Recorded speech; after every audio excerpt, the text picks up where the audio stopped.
l'une de l'actualité dans cette édition, fermeture des marchés et yards de Bobo-Dioulasso. La mesure entre en vigueur ce lundi 30 mars. Entre frustration et résignation, les commerçants se soumettent à la décision qui a pour objectif de réduire la propagation du Covid-19. Le constat et les premières réactions à suivre dans quelques instants. 250 millions de francs CFA pour soutenir la lutte contre le coronavirus au Burkina Faso. La Loterie nationale burkinabé remet le chèque au ministère de la Santé en guise de sa contribution à l'effort de guerre. Les détails du don à suivre dans ce journal. Et les États-Unis qui se préparent au pire, la pandémie pourrait provoquer au moins 200 000 décès dans le pays. Donald Trump renonce alors à relancer l'économie américaine d'ici mi-avril et prolonge les recommandations gouvernementales et distanciation jusqu'au 30 avril prochain. Une actualité que nous vous proposons en fin d'édition. Bonsoir à tous. Merci de votre attention. Tout de suite, donc, les derniers chiffres du coronavirus au Burkina Faso. À la date du 29 mars, l'on retient 24 nouveaux cas confirmés, dont 19 à Ouagadougou, 2 à Bobo, 2 à Zignaré et 1 cas à Dano. 8 guérisons portant à 31 le nombre total de guérisons et 0 décès. Et l'on apprend aussi la guérison de 2 membres du gouvernement. Il s'agit notamment du ministre d'État, ministre de l'administration territoriale et de la cohésion sociale, Siméon Savadogo, et du ministre de l'Éducation nationale, de l'alphabétisation et de la promotion des langues nationales, le professeur Stanislas Ouaro, tous deux testés définitivement négatifs. Cela dit, c'est l'une des mesures importantes prises à Bobo-Dioulasso pour éviter la propagation de la maladie à coronavirus, la fermeture des marchés de la ville de Sia. La mesure entre donc en vigueur ce jour 30 mars. La décision, qui n'est pas sans impact sur les affaires, est accueillie sans enthousiasme par les premiers acteurs que sont les commerçants de la ville. L'ambiance en ce premier jour de l'application de la décision donc gouvernementale nous est relatée par Biti Bienaon et Ismaël Saturne Paris. Des charrettes s'entraîneurs. Du marché central de Bobo-Dioulasso au marché des fruits et légumes, en passant par le marché d'Akarville et celui du secteur 21. Le constat est le même ce lundi 30 mars à Bobo-Dioulasso. Aucun commerçant ne peut avoir accès à ces locaux. La cause, le coronavirus. Si c'est pour la santé du Burkina Faso qu'ils ont fermé les marchés, en tout cas, bon, on ne peut rien faire. Parce que s'il n'y a pas la santé aussi, on ne peut pas vendre. Si on est là, c'est à cause de la santé. En tout cas, chez moi, c'est en tout cas vraiment une bonne initiative contre vraiment cette pandémie. Voilà, il faut en tout cas que la population bobolaise vraiment puisse en tout cas vraiment comprendre les autorités, voilà, que c'est pour en tout cas pour faire le bien de tous, quoi. Cette mesure de fermeture des marchés et yards n'épargne pas les commerçants installés aux abords de ces marchés. Ils se sont vus refuser l'accès à leurs points de vente par la police qui fait un travail de contrôle sur le terrain. Quand je suis arrivé ce matin, j'ai constaté que nous qui sommes aux abords du marché, on n'a pas droit à ouvrir nos boutiques. On n'a vraiment pas le choix. Il faut respecter les consignes même si nous cherchons notre nourriture. La fermeture des marchés et yards à Bobo-Dioulasso est diversement appréciée par les Bobolais. Nous, on demande aux responsables d'essayer d'alléger la situation. Parce qu'on a des problèmes. Il faut sortir, trouver un 500 ou 1000 francs, aller voir la famille et puis reprendre demain.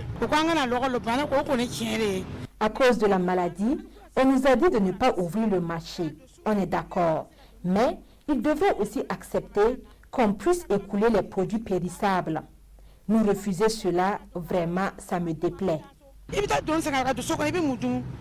Sur le terrain, des initiatives sont développées par les commerçants pour sensibiliser leurs camarades au respect des mesures prises par les autorités. On va fermer le marché aujourd'hui, là, tu vois qu'il y a beaucoup de gens qui ne sont pas quand même, ça ne les plaît pas. On va essayer de les sensibiliser, de leur dire tout simplement ce qui est là aujourd'hui, là, ça y va dans l'intérêt de tout le monde. Donc on n'a qu'à prendre nos dispositions pour éviter le pire qui va venir. C'est le 27 mars dernier que le comité régional de gestion des épidémies des Hauts-Bassins a décidé de la fermeture de 22 marchés à Bobo-Dioulasso.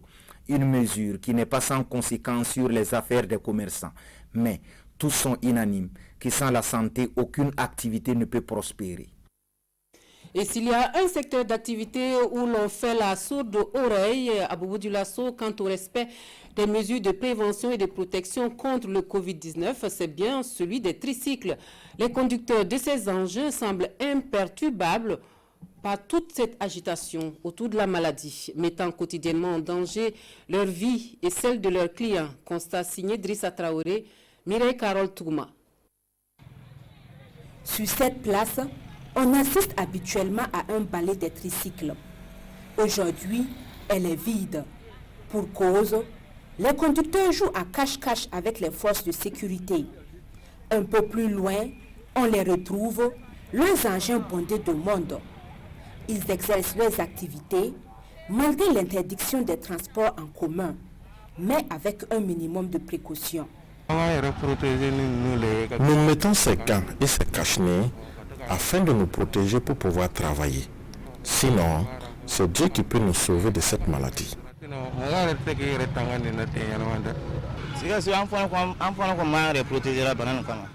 Nous aussi, nous nous protégeons contre la maladie. Aujourd'hui, j'ai le rhume, c'est pourquoi je n'ai pas mis de protège. Sinon, j'ai de quoi me protéger.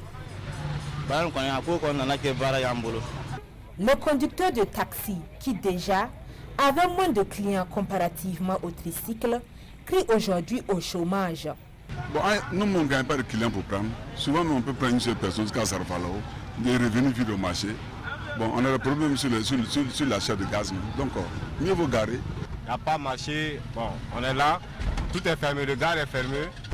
On dit que le marché va se fermer le lundi aussi. Donc, on ne sait pas quoi faire. On n'a rien aussi à manger. Donc, aujourd'hui, on est sorti pour débrouiller, voir ce qu'on va avoir pour rentrer. Ces acteurs du secteur informel disent craindre la maladie à coronavirus, mais ils estiment qu'ils n'ont pas le choix car ils sont les piliers de leur famille. En tout cas, on peut rester, mais dans les familles aussi, ce n'est pas facile. Il y a les coups et tous, ce sont les filles, il n'y a pas de garçons. Il y a les coups aussi, les garçons aussi, et tous, c'est chômage. C'est ça aussi que nous sommes mange dedans. On paye les pains, pour faire les mamans contents avec les papas. Si on dit de rester à la maison, c'est pour nous bien, ça c'est vrai, mais c'est pas facile avec nous. On n'a rien à manger, donc on est obligé aussi, si tu restes à la maison, il y a faim aussi à la maison. Nous on sort pour chercher, pour aller donner à la famille, donc on n'a rien aussi. Donc le mesure est très bien pour la population, mais ils n'ont qu'à voir le cas de la population aussi pour donner quelque chose aussi à la population. Ouais. Les clients, quant à eux, sont réticents à se prêter à nos questions. Les acteurs de ce secteur ne semblent pas prendre la mesure de la menace. Pourtant, à ce jour, Bobo-Dioulasso compte plus d'une dizaine de cas confirmés. Vérification, sensibilisation et même répression, le gouverneur du Nord n'hésite pas à brandir la carotte et le bâton pour contraindre au respect des consignes préventives du Covid-19 à Ouéguia.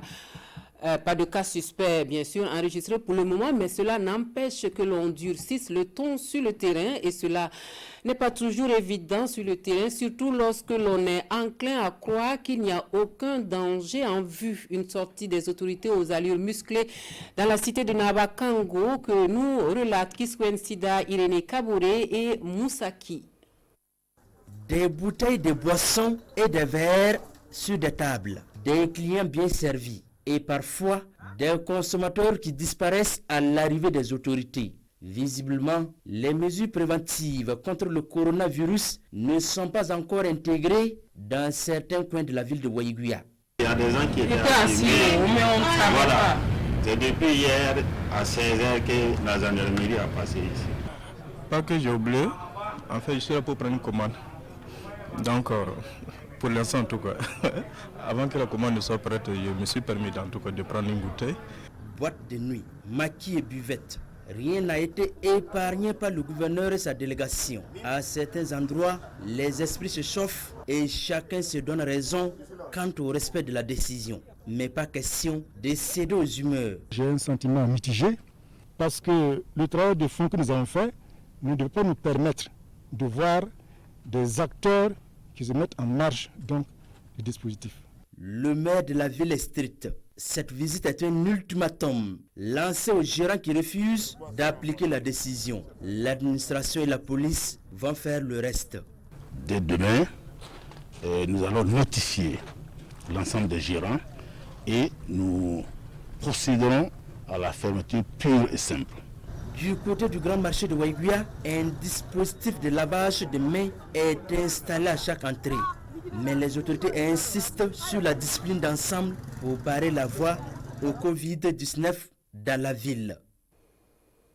Et le pays tout entier sous couvre-feu depuis plus d'une semaine. La mesure est plus ou moins respectée à Kaya. Quelques cas de santé qui obligent certains citoyens à braver l'interdit, mais aussi des récalcitrants qui veulent juste défier les forces de défense et de sécurité. Une nuit en compagnie des patrouilles de la gendarmerie à travers les différentes artères de la ville avec Martin Ouedraogo, Isiaka Souleymane Diallo et Jacques Lamissa Tarpaga. Ville de Kaya, il est 19h30. Les rues sont désertes. Les magasins, les boutiques et autres lieux de commerce sont fermés. Nous sommes au 8e jour du couvre-feu instauré sur l'ensemble du territoire national. La patrouille de gendarmerie que nous suivons tombe sur des cas d'urgence. Cet homme, par exemple, court chercher du jus pour sa femme qui vient d'accoucher. Cette dame, elle, sort de l'hôpital avec son bébé. Et je viens à la pharmacie Salma. Il y a mon enfant. C'est vers les 19h comme ça que ça a commencé. Mais j'étais en garde, j'étais de garde. Comme il n'y a pas l'évolution, là, on m'a autorisé de rentrer. Et j'ai pris des médicaments en même temps. C'est pour cela que je vais rentrer.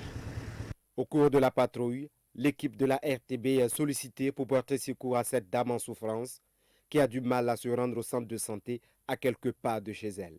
En tout cas, on voulait vous dire que merci beaucoup. Ils ont bien fait. Quand on a parti au hôpital, là, mais on n'a pas nous aider comme ça. Mais, tu vois, non. Donc, ils ont dit qu'ils ne travaillent pas. On a demandé pardon. Jusqu'à... Voilà les médicaments qu'ils essaient à le payer, à piquer là-bas, il y a tout. Donc, les médicaments, là, on va prendre ça passer là-bas encore. Si cette situation se justifie, ce n'est pas toujours le cas. Il y en a qui sont assis devant leur porte, prenant le bon air, ignorant royalement le couvre-feu. Les gendarmes interviennent. Il y avait quoi ici? Il y avait quoi ici? Non, vous étiez seul. Mais pourquoi vous êtes rentré laisser les appareils? Non, je suis allé voir. L'équipe de la gendarmerie n'a pas souhaité s'exprimer devant notre caméra. L'essentiel des interventions à cette nuit a consisté à des rappels à l'ordre, des mises en garde et des invites à respecter le couvre-feu de 19h à 5h du matin. Et qu'en est-il du respect des décisions gouvernementales dans les zones industrielles où pullule habituellement du monde? C'est à Bobo Dioulasso que nous allons pour répondre donc à cette question. Voici les dispositions prises à la SNCTEC et à la SAP conformément aux mesures édictées pour se protéger du Covid-19. C'est avec Lamine Karantao, Manekahien et Kadou Romenki. Prise de température obligatoire. Nous sommes à l'entrée d'une usine de la place. À l'intérieur, des affiches ça et là pour rappeler la nécessité de respecter les mesures préventives contre le Covid-19. Des gels hydroalcoolisés, des systèmes de lavage de mains, souvent avec un dispositif évitant le moins de manipulations possibles, sont à la portée des travailleurs. La règle d'or, c'est le respect strict des mesures préconisées. Changer ses habitudes en Afrique ou ailleurs, c'est toujours très difficile. Donc c'est pour ça qu'on a commencé par la phase de sensibilisation avec ces petites formations par groupe, pour que les gens déjà prennent bien conscience du problème. Et une chose toute bête aussi, c'est de réapprendre quelque part à bien se laver les mains. Donc bien faire les gestes, le temps qu'il faut et les bons gestes pour que ce soit efficace. Je pense que dans l'ensemble, en tout cas, les gens, quand aussi la santé est menacée, la vie est menacée, je pense qu'il y a un autre sens qui fait que, d'une manière générale, tout le monde est soucieux de ce côté-là et essaie d'appliquer ce qu'il faut pour qu'on puisse circonscrire la chose en ce qui nous concerne. Réaménagement des horaires de travail. Limitation de l'accès aux usines sont entre autres mesures adoptées pour s'adapter à la situation. Les machines tournent donc normalement dans les différentes sections avec un personnel protégé. L'objectif, c'est qu'on continue de fonctionner pour éviter donc de rajouter des problèmes aux problèmes en faisant des chômages techniques ou des choses comme ça. C'est pas du tout le but du jeu. En plus, il faut savoir qu'à la CITEC, donc, on produit du savon qui me semble utile en ce moment pour lutter contre le coronavirus. C'est quand même à la portée de tout le monde. Donc la SAP joue pour sa part, joue sa partition en prenant les mesures qu'il faut, notamment sur le plan hygiénique, pour que les travailleurs puissent, en tout cas de ce côté-là, faire ce qui est nécessaire pour éviter de contribuer à la propagation du phénomène. Des entreprises qui saluent toutes ces initiatives et invitent la population à s'y conformer scrupuleusement. Et le secteur fragile de la santé maternelle et infantile qui nécessite une attention soutenue par ces temps de coronavirus. À Bobo Dioulasso, la séance de consultation des nourrissons sains et des femmes enceintes, communément appelée PZ, se passe dans des conditions de vigilance accrues. Dans le domaine, aucune précaution n'est de trop. Le constat avec Bitibie Nahon et Widjaro Kiasano. Agnès Son est assise là de 7h30 à 15h. Son rôle, interpeller tous les usagers de ce centre de santé maternelle et infantile pour le lavage des mains à leur arrivée. À leur sortie, elle leur offre du gel hydroalcoolique. C'est l'une des initiatives développées pour barrer la voie au coronavirus dans ce centre majoritairement fréquenté pour la pesée des enfants et des femmes enceintes. En plus de cela, la traditionnelle causerie sur le bien-être de la mère et de l'enfant fait place ici à une sensibilisation sur la maladie à coronavirus. Quand vous voyez quelqu'un qui fait une fièvre très élevée, il faut faire attention. On ne dit pas que c'est forcément la maladie, mais il faut faire attention, c'est un signe d'appel. Voilà. Quand vous voyez quelqu'un qui tousse de façon répétée, il faut faire attention. Et quand vous voyez quelqu'un qui a des difficultés respiratoires, il faut faire attention. Ça peut être un signe d'appel de la maladie. Ou bien quelqu'un aussi qui a une fatigue très intense. Dès que quelqu'un a ces signes-là, qu'est-ce qu'il faut faire? La première des consignes, il faut rester chez vous. Évitez de sortir. À chaque fois que vous allez sortir pour aller consulter quelque chose, vous allez transmettre encore plus la maladie. Vous restez chez vous, portez les masques pour éviter aussi de contaminer ceux qui sont autour de vous. Et en plus de ça, appelez les numéros verts. Le 35-35, ça c'est le numéro au niveau national. Voilà. Au niveau régional, nous avons un numéro qui est le 70 30 31 61. Dans cette sensibilisation, un accent particulier est mis sur les précautions chez la femme enceinte. Et au-delà de ça, on parle des signes de danger qu'on enseigne à la femme enceinte. Si elle constate qu'il y a des signes de danger effectivement qu'elle vit, elle peut aller directement dans une structure de santé qui peut effectivement essayer de voir dans quelle mesure il faut accompagner cette dame-là. C'est pour dire que les déplacements sont minimisés, sauf si elle sent qu'elle a des signes de danger. Je pense que chacun d'entre nous a compris ce que le docteur vient de dire et nous allons essayer de bien suivre le conseil, de laver régulièrement nos mains et de désinfecter tous nos matériels afin d'éviter cette maladie qui n'a pas de remède. On n'avait pas assez d'informations sur cette nouvelle maladie. Les agents de santé nous ont expliqué comment la prévenir. Cette sensibilisation est la bienvenue. Cette salle d'accueil est d'ordinaire bondée de femmes et d'enfants. Aujourd'hui, son accès est réglementé, pas moins d'1 mètre entre ces dames. Alors nous essayons au maximum d'appliquer ces règles à notre niveau. Le flux est fait de telle sorte que chacun puisse entrer donc dans la salle de consultation sans effectivement perturber le circuit qui est déjà mis en place. Une batterie de mesures visant à protéger ces tout-petits et leurs mères afin qu'ils regagnent leur domicile toujours en bonne santé. Et pour tenir le coup, le gouvernement burkinabé a besoin de moyens financiers consistants, d'où la mobilisation des entreprises au Burkina Faso pour soutenir la lutte contre le Covid-19. La LONABE apporte sa contribution à hauteur de 250 millions de francs CFA. Le chèque est remis au ministère de la Santé pour aider à l'achat de consommables et d'autres réactifs. Paul David Bambara et Estelle Judith Assogba signent le reportage. La loterie nationale burkinabé répond une fois de plus à son slogan « Les lots aux gagnants, les bénéfices aux fasos ». Elle offre gracieusement 250 millions de francs CFA au ministère de la Santé, un montant destiné à soutenir le dit ministère dans la lutte contre le Covid-19. Alors on avait en tant qu'entreprise citoyenne a suivi l'exemple du bon nombre d'entreprises qui l'ont dévancé et souhaite que d'autres entreprises emboîtent le pas pour contribuer à cette lutte contre le Covid-19 afin que dans un délai relativement court, on puisse goûter cette pandémie hors de nos frontières. Ce chèque de 250 millions, nous l'avons remis au ministère de la Santé, qui est seule habilité à pouvoir déterminer dans quel axe cette somme peut être dépassée dans le cadre de la lutte contre le Covid-19. C'est tout heureux que le représentant du ministère de la Santé reçoit ce chèque des mains du directeur général de la LONABé. Il traduit ici toute la reconnaissance de son ministère à la nationale des jeux et du hasard.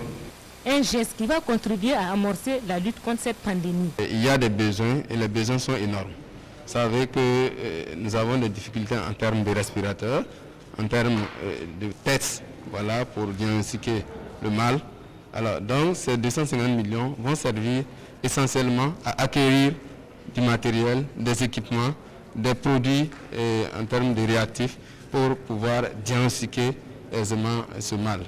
Et donc, contribuer, j'allais dire, victorieusement à la lutte contre la pandémie. La LONABé a aussi fait des heureux gagnants.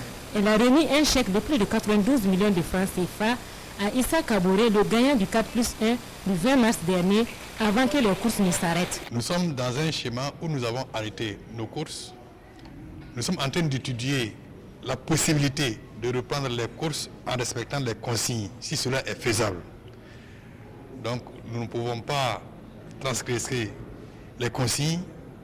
Si d'aventure il s'avère que nous ne pouvons pas respecter les consignes en organisant les jeux, nous allons attendre que la situation se normalise. Si nous arrivons à respecter les consignes gouvernementales, nous allons reprendre doucement les jeux. Avec cet argent, vraiment, on va faire des investissements futurs dans le côté peut-être immobilier et dans le côté de la santé. Aux autres parieurs, je leur conseille vraiment de miser, continuer de miser, parce qu'il se peut qu'un jour la chance les sourit comme la chance nous l'a souri aujourd'hui. Et vraiment, on remercie la LONABé. Tout en souhaitant bonne chance aux parieurs, le directeur général de la LONABé les demande de prendre leur mal en patience. L'appui financier du groupe UBA est de plus de 85 millions de francs CFA, un don destiné à soutenir les malades et le personnel soignant. La remise du chèque en présence de Adama Guiti et Beleman Herman Nestor Toé. La lutte contre la pandémie du Covid-19 n'est pas seulement l'affaire du gouvernement et le groupe UBA Burkina l'a bien compris. En apportant ici un chèque de 97 500 000, l'institution bancaire exprime ainsi sa solidarité des patients de cette maladie et son soutien au personnel soignant. C'était l'occasion pour nous de témoigner notre engagement à l'endroit du gouvernement pour la lutte acharnée qu'il mène contre le Covid-19, de témoigner notre compassion aux malades, mais également de témoigner nos encouragements à l'équipe médicale, au corps paramédical qui au quotidien se bat jour et nuit pour essayer de convaincre de battre cette pandémie. Modeste parce que nous savons que les besoins sont énormes, mais ne dit-on pas que ce sont les petites rivières qui font les grands fleuves. Au nom du ministre de la Santé, le coordonnateur national de la réponse à l'épidémie traduit la reconnaissance du gouvernement et salue la présence des responsables de UBA au front des ripostes. Je suis bien content que UBA ne soit pas contenté de rester au niveau des bureaux et faire des échanges de mobilité et qu'ils soient venus vraiment au niveau du centre opérationnel. C'est ici que nous organisons en fait la riposte. Ils sont venus pour probablement non seulement nous donner l'apport, mais également nous soutenir moralement. Et ça va droit à toute l'équipe de la riposte, partout où les hommes seront. L'apport sera immédiatement affecté au niveau de la riposte, rassure le professeur Martial Ouedraogo. Le besoin reste encore énorme, mais pour l'instant, le coordonnateur national invite le peuple burkinabé au strict respect des mesures sanitaires édictées pour limiter la propagation de la maladie. 500 packs d'eau et un chèque, c'est la contribution de Twilium Industrie à l'effort de guerre. Les détails sur ce don reçu par le ministère de la Santé avec Moussa Ouedraogo et Issa Kanana. 500 packs d'eau, un chèque de 3 millions de francs CFA. C'est la contribution de Twilium Industrie à la lutte contre le coronavirus. Cette société basée à Bobo-Dioulasso entend par ce geste apporter ainsi son soutien au ministère de la Santé dans son combat contre le Covid-19. Vu la situation sanitaire, nous on a voulu apporter notre soutien au ministère de la Santé. Donc c'est pour ça que nous on a envoyé un chèque de 3 millions plus 500 packs d'eau pour le ministère de la Santé. Un geste apprécié à sa juste valeur par les bénéficiaires. Pour le directeur de cabinet du ministère de la Santé, l'eau, c'est la vie. Pour lui, ce don va contribuer à désaltérer un tant soit peu les équipes soignantes dans les différents centres de prise en charge des malades du Covid-19. Nous remercions le généreux donateur, qui est la société industrielle Twilium. Alors, cette eau va servir, en tout cas, à, désaltérer les équipes engagées dans la lutte contre le Covid-19 sur le terrain. Dans les hôpitaux de Ouagadougou et dans les hôpitaux des autres localités du Burkina Faso. Alors le chèque, lui, il va servir à acquérir du matériel. Vous savez que le besoin en matériel d'équipement est énorme. C'est dans l'engagement de tous que le Burkina Faso arrivera à bouter le Covid-19 hors de ses frontières. Conviction d'Emmanuel Sorgo, avant d'appeler les autres sociétés à emboîter les pas de Twilium Industrie. À l'international, rétro-pédalage pour Donald Trump qui renonce à faire repartir l'économie américaine d'ici à mi-avril prochain. Il consent au prolongement des mesures visant à ralentir la propagation du Covid-19 jusqu'au 30 avril. Le pic du taux de mortalité devrait avoir lieu dans 2 semaines selon le locataire de la Maison-Blanche. Des prévisions sont d'au moins 200 000 victimes aux États-Unis. Alors que les États-Unis comptent environ 140 000 malades du coronavirus, Donald Trump repousse au 30 avril un possible allègement des mesures de restriction qui visent à freiner l'épidémie. Le président américain estime que le pic de mortalité pourrait avoir lieu d'ici 2 semaines dans son pays. Nous pouvons attendre à ce que d'ici le 1er juin, nous soyons sur la bonne voie pour nous rétablir. Beaucoup de grandes choses vont se passer. Je veux que chaque citoyen de notre pays se réjouisse et ait confiance dans le fait que nous avons les meilleurs médecins du monde pour lutter contre cette maladie. New York est de loin la ville la plus durement frappée des États-Unis. À Central Park, un organisme de bienfaisance chrétien met en place un hôpital de campagne qui sera en mesure d'accueillir 68 patients pour épauler les hôpitaux déjà surchargés. Retour au Burkina et place maintenant à notre rendez-vous quotidien sur le Covid-19 avec Jean-Emmanuel Ouedraogo. Nous sommes ce soir avec le docteur Soumaïla Koulibaly, médecin épidémiologiste au Centre national de recherche et de formation sur le paludisme, un centre qui, je le rappelle, est logé à l'Institut national de santé publique. Bonsoir docteur. Bonsoir M. Ouedraogo. Alors docteur, nous allons évoquer ce soir les capacités de survie du virus. Combien de temps le coronavirus peut-il survivre à l'air libre et sur les surfaces? Il faut dire que dans les conditions d'étude, le virus peut survivre dans l'air à peu près 3 heures de temps. Maintenant, il peut survivre sur du cuivre à peu près 4 heures de temps. Voilà, et il peut survivre sur du papier à peu près 24 heures de temps. Il peut aussi survivre sur du plastique ou bien de l'acier à peu près 72 heures, notamment 3 jours. Et il peut survivre sur du bois ou du métal à peu près pendant 5 jours. Mais il faut rappeler que ça, ce sont des conditions d'étude.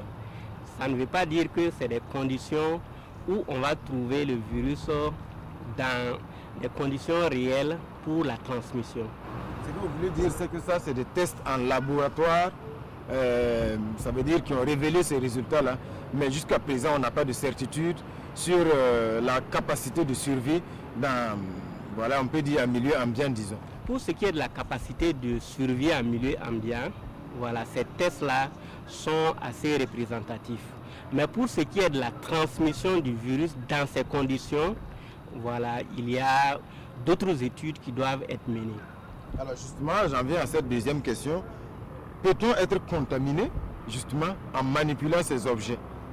Il faut dire que pour l'instant, il n'y a pas eu d'études scientifiques qui a pu démontrer cela. Voilà, mais il y a un soupçon, voilà, de la part des scientifiques comme quoi il pourrait être transmis, voilà, par rapport à des surfaces qui seraient contaminées.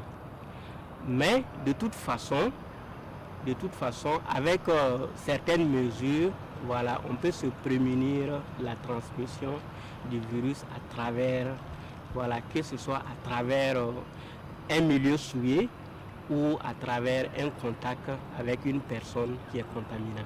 Voilà, je pose la question parce que beaucoup sont inquiets aujourd'hui, notamment sur la question par exemple de la manipulation de l'argent, des billets de banque ou des pièces, ou encore voilà, l'usage de certains services comme par exemple les guichets automatiques de banque. Voilà, beaucoup s'inquiètent en tout cas de se contaminer à travers la manipulation de ces éléments. Je pense que pour cela, c'est de rassurer les gens et de leur dire de prendre les mesures de précaution, voilà, qui ont été édictées. Notamment, si vous pensez que vous avez été en contact avec une surface que vous pensez potentiellement être contaminant pour vous, voilà, vous pouvez vous laver les mains, voilà, avec de l'eau et du savon. C'est ce qui est recommandé.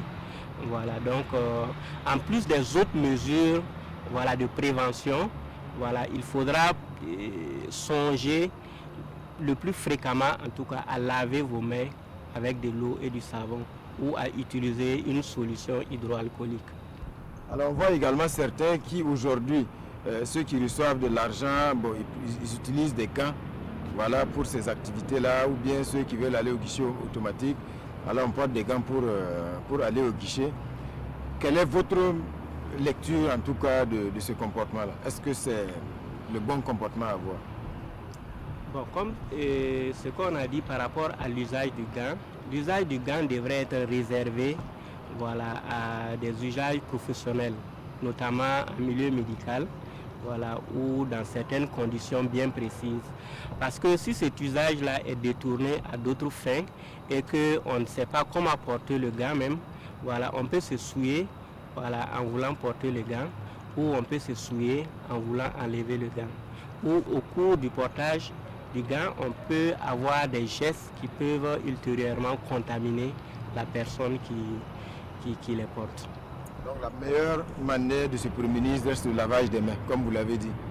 La meilleure manière de se prémunir reste, comme on l'a dit, le lavage des mains avec de l'eau et du savon ou avec une solution hydroalcoolique, mais aussi de respecter les autres mesures, notamment de distanciation sociale, d'au moins 1 mètre avec son vis-à-vis, et en cas de toux, voilà, de pouvoir tousser dans un mouchoir jetable ou bien dans le pli du coude, et d'éviter de toucher fréquemment le visage. Voilà. Et aussi la manipulation d'animaux vivants devrait être rare, mais si cela est impossible, voilà, il faudrait se laver les mains à chaque fois que vous rentrez en contact avec un animal. Docteur, pour finir, un petit résumé sur cette question, parce que c'est une grande préoccupation de beaucoup de citoyens, la question donc des risques de contagion à travers donc les objets. Ce que vous dites en définitive, c'est que en termes d'études, il n'y a pas encore beaucoup de certitudes, donc il faut en tout cas insister sur les mesures de précaution. Il faut insister sur les mesures de précaution, voilà, jusqu'à ce qu'il y ait une étude qui nous affirme de façon certaine qu'il y a une transmission, voilà, à travers des surfaces qui sont contaminées. Merci d'être passé ce soir, nous apporter donc tous ces éclairages. Et donc on se dit certainement à demain pour évoquer d'autres aspects liés toujours à cette pandémie. Et puis pour finir, nous rendons hommage ce soir à un grand nom du milieu de la décoration au Burkina Faso. Marvin Savadougou, disparu ce jour des suites de maladie à l'âge de 54 ans. Il est le concepteur de plusieurs décors d'émissions à la télévision du Burkina, y compris le JT et certaines grandes émissions comme Faso Academy. Toutes nos condoléances à sa famille. C'est la fin des actualités sur la télévision du Burkina. Merci de votre attention. Très bonne soirée. Prenez soin de vous.